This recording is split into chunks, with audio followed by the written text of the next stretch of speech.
12 ज्योतिर्लिंगाची theme आहे यावर्षीची, म्हणून महादेवाच्या मंदिरात आरती करणार आहेत। आता महादेवाचं मंदिर इथेच आहे। हे अख्खं सुधागडचा टॉप आहे हा पठार। पुढे महादेवाचं मंदिर आहे आणि त्याच्या मागच्या साईडला तळ तळ आहे। आहे। गेल्या वर्षीची थीम देवीचीच होती ना? हो, देवीची होती मग ती म्हणून मग तिकडे घेतलेली आरती। 12 ज्योतिर्लिंगाची थीम असल्यावर महादेवाचं मंदिर बरंच आहे, तसं चालायचं नाही। दाखव ना बॅक किती छान छान नटले आहेत त्या।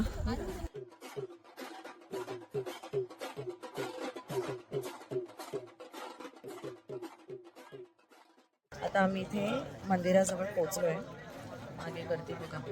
उत्सवासाठी दिवसभर सजावट करून संध्याकाळी सगळे महादेवाच्या मंदिरात आरतीसाठी जमले होते। या वर्षीच्या 12 ज्योतिर्लिंगाच्या थीमनुसार बऱ्याच जणांनी वेशभूषा केली होती।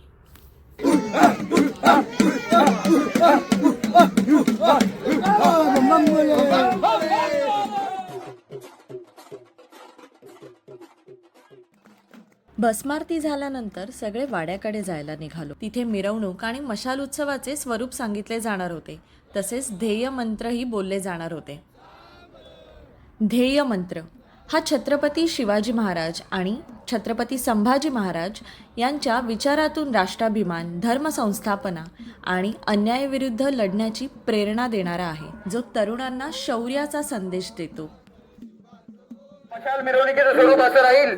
सर्वात पुढे शंकर पार्वती आणि गणेश, त्याच्या मागे त्यांचे गण, आणि त्या पूर्ण मिरवणुकीला मशाल मिरवणुकीचा पहारा असेल। कोल्हापूर विभागाने मध्यभागी चालायचं आहे आणि त्यांना दोन्ही बाजूने मशालीचा पहारा असेल आणि तशी मिरवणूक आपली महाराजांना जाणार आहे।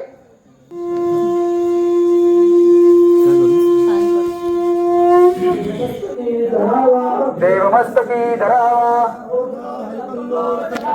अवघा हलगल्लोल करावा, मुलुक भरवावा की बुडवावा, धर्मसंस्थापनेसाठी छत्रपती श्री शिवाजी महाराज की, धर्मवीर छत्रपती श्री संभाजी महाराज की जय, भारत माता की जय। शिवरायांचे आठवावे रूप, शिवरायांचे आठवावे रूप, शिवरायांचा आठवावा प्रताप, शिवरायांचा आठवावा प्रताप, शिवरायांचा आठवावा साक्षेप, शिवरायांचा आठवावा साक्षेप। भूमंडळी भूमंडळी। तुम्ही कोणत्याही पिढीतले असाल, पण ही मशाल मिरवणूक बघताच तुम्ही थेट शिवकाळच अनुभवता।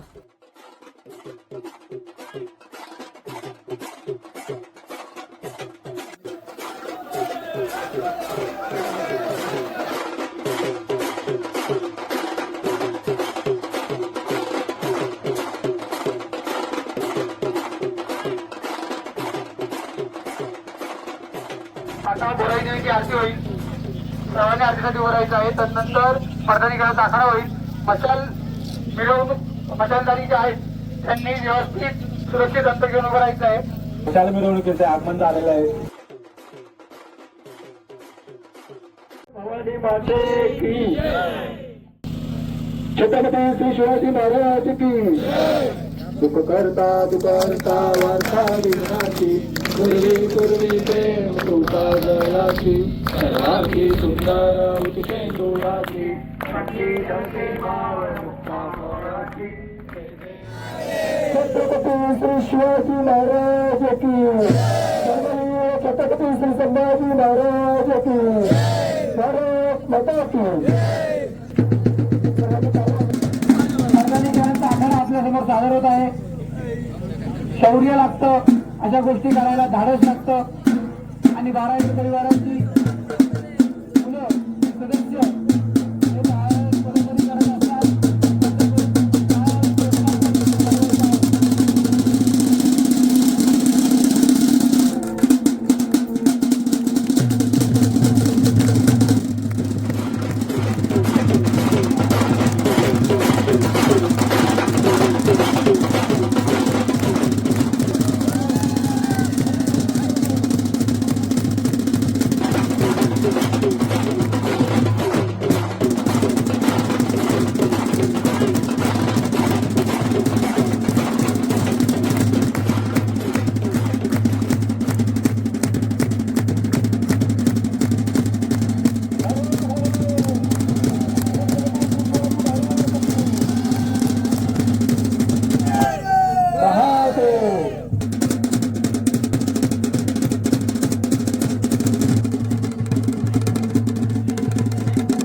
हा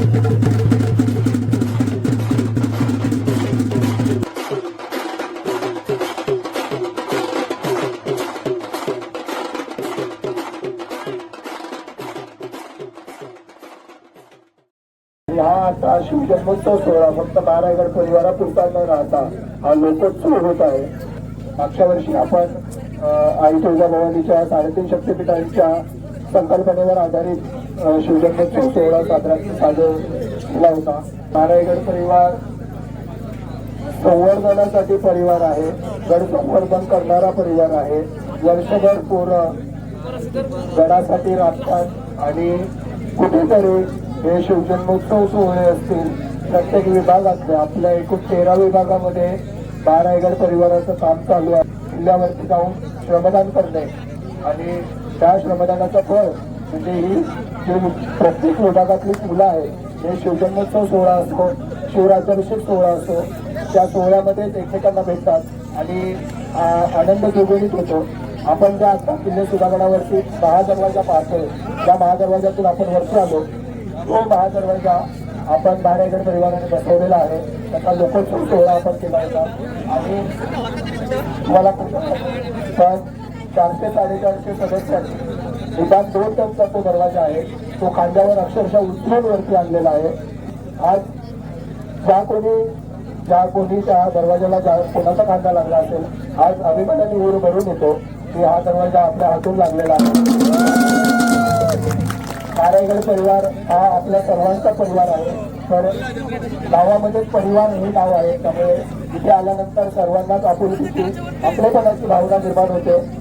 हा शिवजन्मोत्सव सोहळा साजरा करण्याचं कारण एकमेव आहे की गड संवर्धनासाठी आम्हाला हात मिळावे. आज महाराष्ट्रामधून प्रत्येक जिल्ह्यातून इथे उपस्थित झालेले सदस्य आहेत. त्या प्रत्येक जिल्ह्यामध्ये आपली कामं चालू आहेत.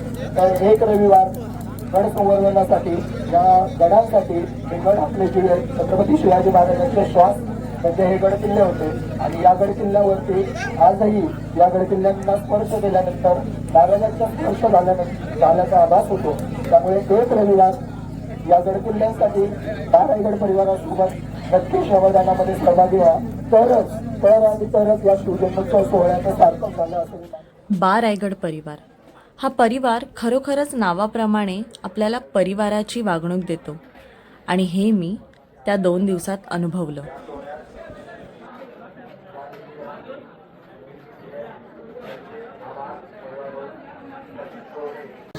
प्रदर्शन झाले आता आम्ही आलो जेवायला.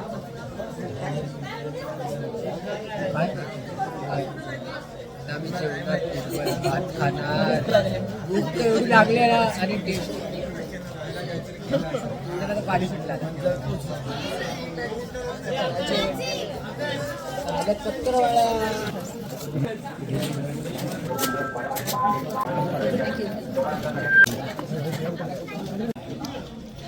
जेवण इतकं सुंदर आहे.